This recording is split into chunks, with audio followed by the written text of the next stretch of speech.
l'avez sur les skippers, 15 francs seulement. Quand même déjà un tout petit mot pour vous dire que tout va bien, que le bateau est fin prêt et que son équipage aussi. On commence tous les deux à piaffer un petit peu. Je pense que c'est la course la plus barjot qui existe, donc ça vaut le coup de la faire. C'est une course où le côté aventure est beaucoup plus important. Enfin, le côté où d'abord on est face à soi-même, où le bateau, il faut arriver à lui faire recouper les lignes d'arrivée, ce qui est déjà extrêmement dur. Faire le tour du monde, c'est quand même pas banal quoi, d'arriver à faire le tour tout seul avec une machine comme ça. Donc il y a déjà ça. Je pars pour moi, pour me faire plaisir et je ne pars pas pour prouver quoi que ce soit à qui que ce soit. Donc le côté compétition va arriver par petites tranches à certains moments. Pour moi, l'important c'est de gagner. J'ai voulu faire un bateau performant pour ça. On sait qu'il y a un seul bateau sur deux qui va revenir. Il y a 50% des concurrents qui vont couper la ligne d'arrivée. Parce que aussi cette course, elle a quelque chose de très particulier, c'est que c'est un mélange de course et d'aventure. Beaucoup plus que les autres courses. On a les autres courses qui sont vraiment des courses, comme le Figaro, tout ça, il y a un petit peu d'aventure, mais il y en a de moins en moins. Alors que là, on a encore une notion, comme on le dit, l'affaire c'est bien, mais il faut la terminer.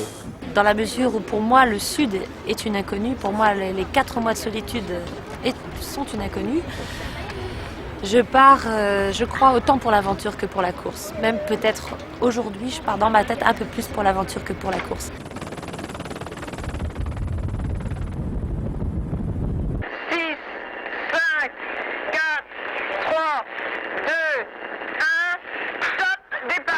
Non, le premier tour du monde, on part, on ne sait pas où on va.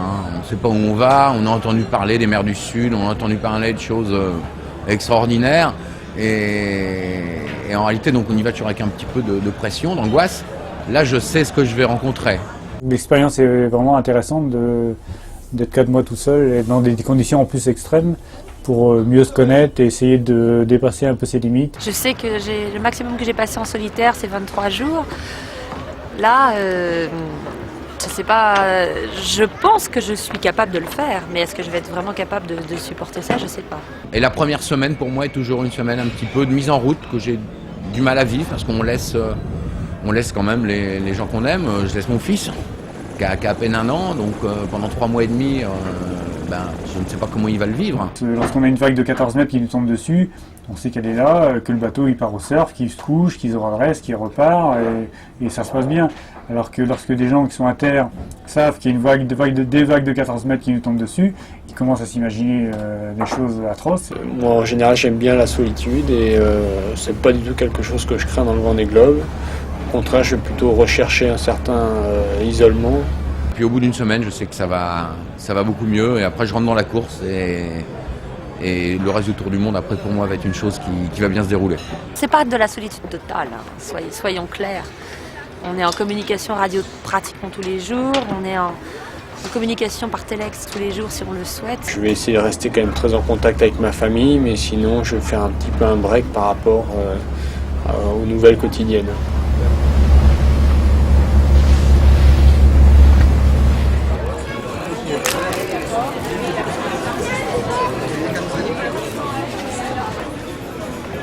Elle est notre admiration.